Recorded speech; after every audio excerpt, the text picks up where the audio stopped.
Okay, I'm going to walk you through how to install the plot style for laser cutting into AutoCAD. First, you need to make your way to the Information for Current Students page of the Fabrication Workshop. Scroll down and get to the Download Universal Laser Plot Style file. If you click on this, it'll automatically download the plot style to your computer. And if you go into AutoCAD, you can go to Styles Manager.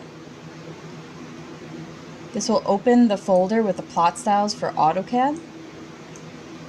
And then you need to load in your downloaded Universal Laser file. You can also, I've downloaded this a couple times, we can just rename it Universal Laser. And this will load the plot style in. You will need to close AutoCAD and restart it in order to see the plot style.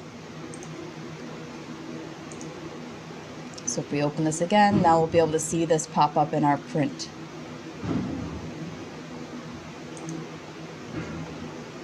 Okay, we go to plot. And then we can see from the plot style table, our universal laser plot style is located here. And this will work for laser cutting. All right, thank you.